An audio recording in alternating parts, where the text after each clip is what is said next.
This is The Full View. Welcome back. Well, a lot has been happening in South Africa's legal space, with South African courts inundated with some of the most controversial, confusing and long-dragging cases before them. This year started with the release of Paralympian Oscar Pistorius, who was quietly released on parole, the expectant continuation of the Senzo Meyiwa trial, and the Thabo and Dr. Nandipha Magudumane sensational trial are also set to resume this year. South Africans are hanging on the edges of their seats to see how these will be finalized. And for those seeking justice, it is still a very painful and arduous journey to get closure. For this discussion, we've roped in legal analyst Mr. Mpumelelo Zikalala. Mpumelelo, compliments to you and welcome. Look, mixed reviews from the public, different women's rights bodies and organizations, and the family of the slain River Steenkamp upon the paroling of Oscar Pistorius. Talk to us through this. Many saying that Oscar is not yet ready to be reintegrated back to society. Your thoughts, please. Good afternoon to you and also to your viewers. Well, many share that particular same sentiment, especially if going to your conditions of saying that you must go and attend anger management classes or workshops. Then the question is, aren't you rehabilitated enough to be able to handle whatever adversities or whatever challenges which you are going to face? But what we're seeing happening yesterday is the application of the law, the Correctional Services Act, and the parole board simply exercising their powers. Whether their discretion was used correctly enough, taking into account the sentiment shared by the mother of Ms. River Steenkamp, is one thing that needs to be looked at. But definitely, there needs to be a re-looking in this particular legislation to make sure that it is able to cater for the victim. I call it a victim-centric type of parole system. If we don't have that, then the number of individuals who are not going to see justice moving along. Look, Mpumelelo, high on the agenda is, of course, the resumption of the Senzo Meyiwa case. As we understand it, the matter has dragged on for years with the new judge. Everyone had hoped for a speedy resolution, of which things did go faster than the previous judge. But this case has been mired with more delays, contemptuous witnesses, and contradictory evidence brought to the court. Any prediction as to how this year will pan out? I think by the end of the day, this matter will be done and dusted. The speed in which it is moving in, it is something which is of a record nature, if you know the type of cases that go on in court. So you can see the end of the state case maybe by end of March, and maybe the defense case is going to start. And by the end of December 2024, we might see a judgment actually being issued in this matter if they continue in the same speed in which they are moving in now. The introduction of the new judge certainly was a game changer. It came in and provided a new dimension, and the concentration of saying that we want to hear the evidence with speed, of course highlighting the inefficiencies in certain places of the police in terms of their investigation, the manner in which record keeping which is done, but the importance of making sure that you're able to investigate a matter properly and present it to court is certainly going to be tested in this matter.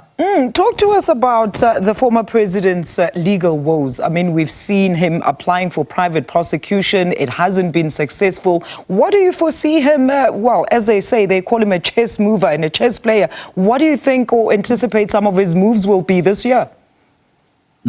I think the same private prosecution is still going to be engaged in. You saw on the last occasion, we're still waiting for a judgment pertaining to the fresh application that is made.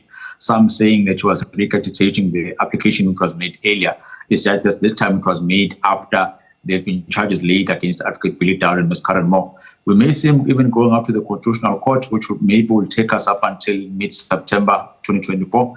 And then only then we can come back and say the first witness in his main trial, which is the arms deal matter, we can see him going into the witness box. But one never knows. With these type of applications, we may see a fresh application creeping in, or some type of application which is going to be challenged by the NP or dismissed by the court. That's forcing the former president to go to the SCA and even the Constitutional Court. Very interesting indeed. And also the matter of Judge Don Hlophe's impeachment case cannot be tossed out of this discussion. A first of its kind in the country, and interesting are the merits of this case. Briefly take us through these. It's definitely a matter that has taken over a decade to be finalized. It was decided twice by the JSC, then coming back to the final decision. When it goes over to Parliament, in order for Parliament to decide, it's going to be the first time in which in our country the parliamentarians are going to be forced to vote whether to impeach a judge or not. Not only a judge, but a judge president in the case of judge president. So it's one of those dynamics which is going to come in terms of saying, let's test whether these particular processes that we are utilizing do really go on the side of being able to find the truth. Are we able to use the systems positively? But it's certainly a test for our parliament to say, are we able to utilize these rules correctly? Are we able to apply with discretion? Or is it a party-driven type of decision that once a political party has decided in this way, the internal or independent discretion of each, the parliamentarians, is not utilized?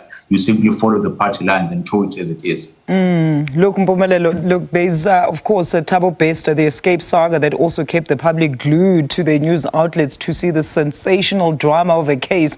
Also, still many loose ends pertaining to the case where a father and daughter and prison staff are all embroiled in an escape case that has been likened to a TV drama. Certainly, if you are not living in South Africa, you may think that it's a script from a Hollywood movie or one of those cinemas, but certainly something that has taken place. And again, testing how our courts are supposed to work in two instances. Firstly, it's a testing of what do we do when you want to get or arrest someone in another country. Is it an extradition or is it an abduction? It's one of those things in which you must then look at, and our courts before to decide on that, the SCA case that has been filed by Dr. Nandipha Magudumane. And then secondly, the main trial, or the main matter of what is happening within Thabo Bester, the acknowledgement or the knowing of the facts, who was involved, the intricacies that took place, the planning that took place. I'm also interested in the money which was flown around, because you cannot do what was happening with a small amount of funds. You must have been able to pay a large number of individuals to get them to participate in something which is as big as this one. Again, the level of the state in terms of prosecution investigation is going to be put to the test.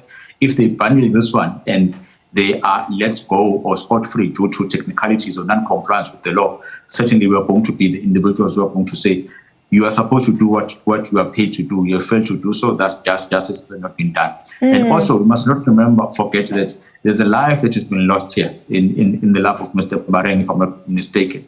So it's one of those elements that need to be looked at to say, how do we make sure that justice is seen by his family? Someone must go to jail and must take blame for his death. Absolutely. And this one, Mpumelelo, I mean, very important is the order against Eskom to ensure that load shedding does not affect schools, the SABC, as well as clinics, as should have been. I mean, quite a huge and monumental development, this one, but very necessary. It's an indirect message from the court to say to our government, you are failing to exercise your duties. We've been employed to make sure that our lights are on. If you're not able to do that, then you must be fired and someone else must come in. To take a court order to force you to engage in those particular activities certainly is an indictment on our government.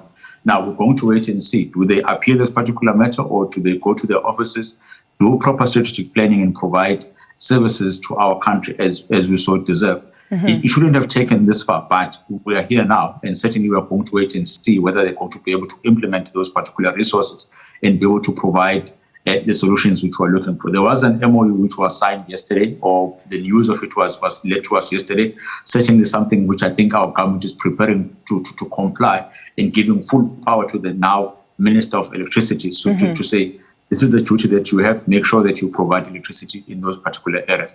It's an indictment again. We have load shedding for more than a decade. Now, the question would be, how does a police station, a clinic, a hospital not have any contingency measures when you have these type of problems cropping up time and time and again? They should have thought of it a long time ago, and it shouldn't take the court to force them to do their job. All right, Mpumelelo, as always, thank you so much for your analysis there. Legal Analyst Mpumelelo Zikalala with great analysis there on significant legal cases here in South Africa.